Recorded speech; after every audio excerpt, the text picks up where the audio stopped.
The man was once a top-tier hitman with a 1 billion yuan bounty on his head, but no one expected that after getting married, he would end up looking like this, so overweight. It all started with a simple smile from a store clerk. That smile was enough to make him, a man who had killed countless people, fall in love. First, he announced to all his underlings that he was retiring. Then, he walked down the aisle and got married. He even had children. Thinking back, he could once stop bullets with his bare hands. He could single-handedly take down an entire gang. Yet, despite Sakamoto's immense power, he could not escape the ravages of time.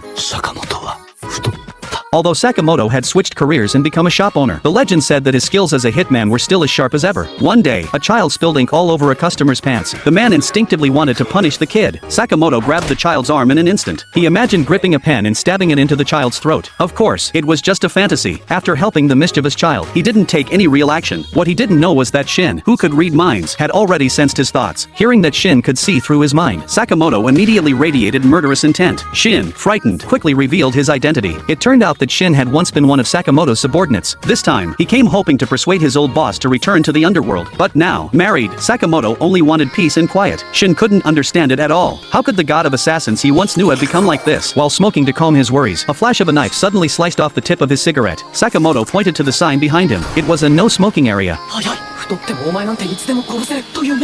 Not long after, the boss called. Learning that Shin had failed to persuade Sakamoto, he ordered Shin to eliminate him. According to underworld rules, anyone who leaves the organization without permission must die. Even if Shin refused, other assassins would be sent. After a night of inner struggle, Shin decided to bring his weapon and deal with his old boss personally. The next day, they met. On the surface, Shin appeared to be saying goodbye, but secretly, he pulled out a silenced pistol, planning to shoot Sakamoto in the head. But Sakamoto, anticipating this, simply spat out a piece of candy and deflected the bullet's path. By the time Shin realized it, the fat man who had been sitting there had vanished. Unable to see him, Shin's mind-reading powers were useless. Hiding behind the shelves, Sakamoto stayed calm. With just a piece of candy and a rubber band, he could unleash force comparable to a bullet with his hands. He threw a cream puff to block Shin's vision, and silently delivered a decisive kick.